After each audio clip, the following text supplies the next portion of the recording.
स्वागत है दोस्तों। आज के मुख्य समाचार में आज देश और दुनिया से कई अहम और बड़ी खबर आ रही है। बात करेंगे हर खबर पर विस्तार से। अगस्त तक गिर सकती है मोदी सरकार, लालू यादव की भविष्यवाणी पर चिदंबरम बोले चुनाव की तैयारी करे विपक्ष। एक और बड़ी अपडेट, होने वाले सभी चुनाव जीतेंगे हम, भाजपा को खत्म कर देंगे, उपचुनाव में जीत से गदगद कांग्रेस। एक और बड़ी अपडेट, यूसीसी को कोर्ट में चुनौती देगा मुस्लिम पर्सनल लॉ बोर्ड, मुहर्रम पर योगी के बयान पर भी ऐतराज। एक और बड़ी अपडेट, 2027 में बीजेपी को खदेड़ देगा इंडिया गठबंधन, सपा नेता ने किया बड़ा दावा। तो चलिए देख लेते हैं आज की पहली बड़ी खबर। अगस्त तक गिर सकती है मोदी सरकार, लालू यादव की भविष्यवाणी पर चिदंबरम बोले चुनाव की तैयारी करे विपक्ष। दरअसल दोस्तों, वरिष्ठ कांग्रेस नेता और राज्यसभा सांसद पी चिदंबरम ने संसदीय लोकतंत्र में विपक्षी दल के चुनाव के लिए तैयार रहने के लिए कहा है। उनकी ये टिप्पणी राष्ट्रीय जनता दल रजद के प्रमुख लालू यादव के उस बयान के बाद आई जिसमें उन्होंने कहा था कि नरेंद्र मोदी के नेतृत्व वाली राष्ट्रीय जनतांत्रिक गठबंधन यानी एनडीए सरकार अगस्त तक गिर सकती है, जिसके कारण समय से पहले चुनाव हो सकता है। बता दें, रविवार को एक साक्षात्कार में चिदंबरम ने कहा है कि संसदीय लोकतंत्र में एक निश्चित राष्ट्रपति कार्यकाल के विपरीत सरकार प्रतिदिन जवाबदेह होती है और उसे कभी भी हराया जा सकता है। जब उनसे मौजूदा सरकार के 5 साल का कार्यकाल पूरा करने की संभावना के बारे में पूछा गया तो उन्होंने चंद्रबाबू नायडू और नीतीश कुमार का उदाहरण दिया।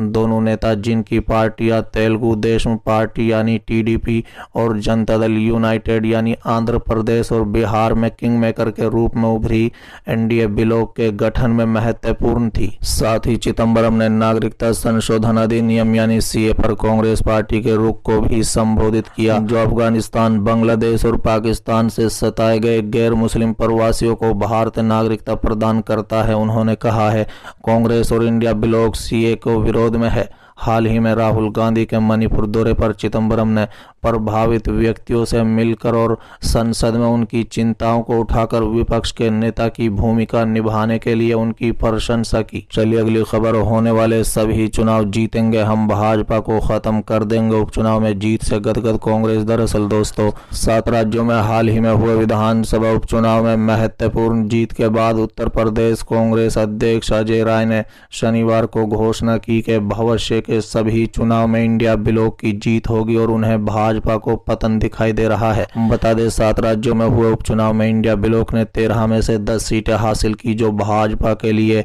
एक निर्णायक झटका थी, जिसके केवल 2 सीटें जीत। राय ने जीत पर जोर देते हुए कहा है कि इन चुनाव में इंडिया ब्लॉक की सफलता, जिसमें अयोध्या और बद्रीनाथ में जीत भी शामिल है, एक स्पष्ट संदेश देती है कि इंडिया गठबंधन और कांग्रेस पर ईश्वरीय आशीर्वाद के साथ हम हर कोने से भाजपा को खत्म करने और भविष्य के सभी चुनाव में विजय होने के लिए तैयार हैं।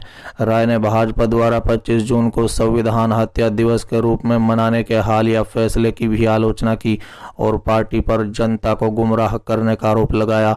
उन्होंने तर्क दिया कि नीट, अग्निवीर, महंगाई और बेरोजगारी जैसे ज्वलंत मुद्दों ने जनता को परेशान किया है, जिसका जवाब उन्हें उपचुनाव में इंडिया ब्लॉक के समर्थन देकर दिया है। उपचुनाव के नतीजे भाजपा के लिए खास तौर पर प्रतिकूल रहे। 13 सीटों पर चुनाव लड़ा गया, जिसमें से 10 पर इंडिया ब्लॉक ने जीत दर्ज की, जबकि बिहार में एक सीट पर एक स्वतंत्र उम्मीदवार ने जीत दर्ज की।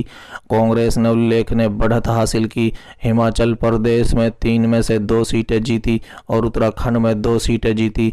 इन जीतों से हिमाचल प्रदेश में कांग्रेस के नेतृत्व वाली सुखविंदर सिंह सिक्कू सरकार मजबूत हुई है, जिसके पास अब भाजपा के 28 विधायकों की तुलना में 40 विधायक हैं। इन विधानसभा सीटों के लिए मतदान 10 जुलाई को 7 राज्यों बिहार, पश्चिम बंगाल, तमिलनाडु, मध्य प्रदेश, उत्तराखंड, पंजाब और हिमाचल प्रदेश में हुआ था। कांग्रेस महासचिव के वेणुगोपाल ने राय की भावनाओं को दोहराते हुए कहा है कि उपचुनाव के नतीजे लोकतंत्र की एक बड़ी जीत और भाजपा की विभाजनकारी राजनीति को एक कड़ी फटकार देती है।